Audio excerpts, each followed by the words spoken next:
This tutorial will be on creating your statistical analysis for 3.9, your puzzle cube, or the start of your puzzle cube activity. So the first thing you're going to want to do is you're going to want to click on the new button and you're going to select Google Sheets. Inside this Google Sheets, you have an untitled spreadsheet. We're just going to name this activity 3.9. And down here in the first few rows is where you're going to put down some pertinent information. So you want to put your name, you want to put the class you're working on this, and you want to tell me what activity this is. So Mr. Green IED activity 3.9. Skip 4, go to 5, and I'd like you to put cube, and then right next to it I want you to put side length. So this is the length of the side that we measured. Underneath cube, we're going to number these out 1 through 27. A quick way to do that is to start with 1 in cell A6, and then the one next to we're going to write an equation. So we're going to select equal, and we're going to say we want to take the cell above it at all times, and we want to add the number 1. So that will make the number 2. And we want to do that so on and so forth to get all the way to 27. Well, once we do it once, there is a shortcut to be able to copy that as many times as we need, and that's to select the box above it, and you'll get this little blue box in the bottom right hand corner. You're going to take your cursor, you're going to place it over that blue box, your cursor becomes this black crosshair. You're going to click and hold, and you're going to drag this down a few times until you get to 27. Once you have 1 through 27, you're going to go ahead and put in all of your lengths here. So I'm going to pause the video, and I'm going to do that so you don't have to sit through all that. Alright, I have entered in all of my values. Remember, I estimated one more value than my caliper can measure, and I've plugged them in through 1 through 27. Now what I want to do is over on the right hand side, I want to get some summary statistics for this. So the first one is going to be mean. I'm going to look at median. I'm going to look at mode. I'm going to look at the maximum value, the minimum value, the range, and then I'm going to look at standard deviation. So I'm going to look at each one of these, and I'm going to use an equation to find out each one of these. There's a few different places you can go. One, you can type the equation right into the cell next to it if you know what it is, or you can use up in the right hand corner something called functions. You can click down on functions and you can see that there's some here that you'd like, or you can use the more functions box. For the purpose of this tutorial, you can just follow along with me because it's pretty easy. There is no function for mean. It is instead average, which is the same thing. So I'm going to type in equals AV, and I get a whole bunch. I'm going to select average, which is the second one down, and then I'm just going to click and drag over my box. I close off the parentheses and I hit enter. So I'll show again for median. I'm going to go click equals into that cell, MED. That's going to give me median. It's going to put in, when I click it, it's going to put in the function with an open parentheses. I'm going to click and hold the first cell. I'm going to drag all the way down to that bottom cell, which is B6 through B32.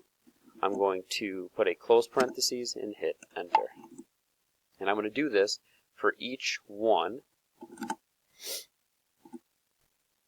For max and min, there is no maximum, or there is a maximum, it's just entitled max. And the same thing for min. It's just entitled min. Once I have those two, for range, there is no range. So instead what I'm going to do is I'm going to say equal, and we know that the equation for range is maximum versus minimum, or minus. So I'm going to select maximum, I'm going to subtract that from minimum, and hit equal. And then finally for standard deviation, I'm going to select equal, I'm going to type in ST, and it comes up STDEV, standard deviation. I'm going to click once, drag down my box, close parentheses, hit enter. Now I have a good list of summary statistics that I am going to use. Now, to continue on, what we want to know is what puzzle cubes are going to be good, what puzzle cubes are going to be bad. So in this case, we're going to use something called the 68, 95, 99.7 rule. Here's a website that actually explains the 68, 95, 99, 7 rule for normal distributions. Essentially what it means is if your data is normally distributed around the mean, meaning that when we plot out all the data like we did in 3.5, if there looks to be a bell-shaped curve to it with the largest portion or the highest portion of the curve centered around the median, that means it's normally distributed. And this rule, again, it's a rule, but it's not necessarily, fact. It's just one of those theories. In this rule, it states that 68% of the data, 68% of our data, falls within one standard deviation of the mean. What that means is if the mean is right in the middle, and that's identified by this mu symbol, that if we add a standard deviation to that number, or we subtract a standard deviation to that number, we have an area. And that area is going to be roughly, it's going to be 68% of the data. 2 standard deviations of the mean, so we're adding 2 standard deviations to the right side, we're minusing 2 standard deviations to the left side, that's 95% of our data, and then 99.7% of the data is plus 3 or minus 3. So what this essentially is going to help us deal is, for this particular project, we're going to say that 95% of our cubes, or 95% of our data distributed around the mean, is going to be good cubes. 68 is a little bit too close, 99 is too much. But we're going to say 95% is, anything that falls within 95% is going to be good. So I'm going to show you how we make that work. Interactivity, what we're going to do is, I'm going to say, for this one, we're going to say max acceptable and min acceptable. And this is max is going to be plus 2 standard deviations. Min is going to be minus 2 standard deviations. So in here we're going to go equals, and max is 2 plus or minus 2. So we're going to go equals mean, and we're going to add 2 standard deviations to it. And a way to do that is to add 2 times the standard deviation. So I'm going to go E5, which is mean, and I'm going to add that to 2, or open parentheses, 2 times the standard deviation, which is E11. I'm going to close the parentheses and hit enter. So my max acceptable value in this case is 75.75, or 0.7575. The minimum acceptable value would be minus 2 standard deviations. So I'd click equals minus, open parentheses, 2 times standard deviation, close, enter. So any values that fit within this range are going to be good cubes. Now, I could go through this whole data and try to identify which ones are good or bad, and it's only 27 pieces, so it's not an incredibly difficult task, but you might be working with much larger data in the future. So what I want to show you is how to set up a rule so you can easily identify if one is bad or not. So underneath one of our tabs, what we're going to find is something called conditional formatting. In the Format tab, there is the conditional formatting. We're going to select on conditional formatting. And this is going to allow us to identify a few things. So first, what we want to do is we want to apply this to this range. So what I did is I selected in this range, and then I just highlighted the data and hit OK. So now it's going to select everything in this data. Now what I want to do is ask it, what do I want to format it in this case? So right now it says, if the cell is not empty, highlight it green. Okay, well, that makes sense. Well, I'm going to click this, and I'm going to go to if it is greater than, and the value I want here is going to be this 0.7575.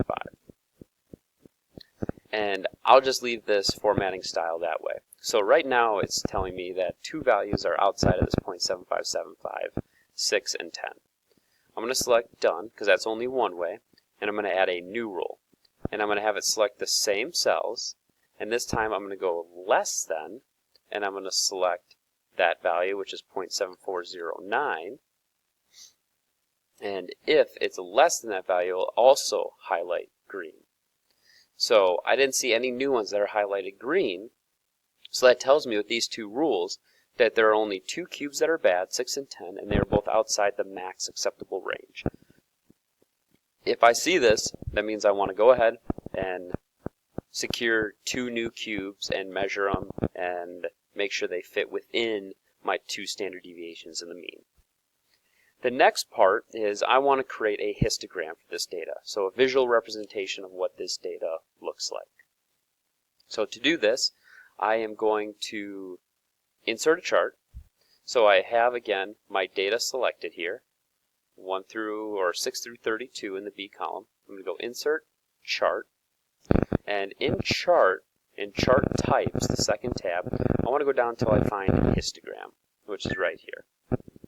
I'm going to go ahead and click Customization, because I want to customize this, and I want to add a few pieces of information.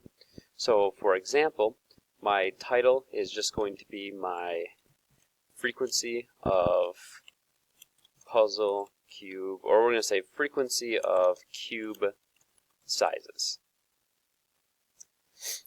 Legend, we don't need a legend, so I'm just going to go ahead and get rid of it. And I'm going to kind of go down, and I'm going to change a few things. So right now, my bucket size is how far it moves over, and that is 0.004. I'm going to change that to 0.001. So what that does is it breaks up the values a little bit more, and it shows me right now that I had 2 pretty large outliers here on the right-hand side, and that would probably be my 6 and 10. Okay, next I'm going to go down, and I'm going to look at the horizontal axis first, and I'm going to give it a size, and this is going to be cube side lengths. Gotta make sure I spell that correctly.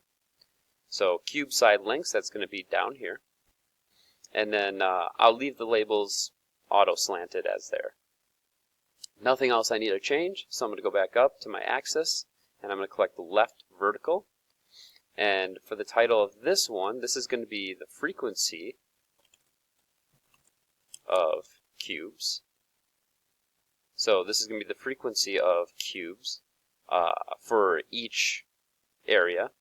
And so those are my titles. And then what I'm going to do here is I see that I have, in this case, I have a max value of 6. So I'm going to select that as my max value on my left. And that's just going to kind of condense my chart a little bit more. I'm not going to have 8 up here, so it looks silly. So again, I have 1, 3, and 5. The one thing I'm not really sure on how to do this is setting it up where I would see the 1, the 3, and the 5. When you're using Google Sheets, it kind of does it how it wants to do it at some points. I'm sure there's a way to change that. So now that I've created my histogram, I'm going to go ahead and click Insert. I'm just going to drag this down to an appropriate area, which will be right below all of my values. And I have my activity, my side links, my acceptable ranges, my summary statistics. It highlights which ones are bad, and I have a histogram. Now that I have all of this, this is something that I can turn in. So what I'm going to do is I'm going to highlight all of my data here. I'm going to make sure that I've gone outside with my highlight of the table here. I'm going to go to File, and I'm going to select Print, and I want to, I'm going to kind of find which one works the best. So right now it's auto-selecting landscape and fit to width for me. So I'm going to certainly try that. I'm going to select Print, and we're going to see kind of how this turns out. Okay, and you know what? It turns out pretty nicely. Everything's on one page of paper. The graph looks nice. And then for my destination, I'm just going to go ahead and print to the printer in the room, which is OPL Print 10, OPL 105. Select Print, you have your data, and this is what you can turn in to me for your assignment. All right, thank you very much.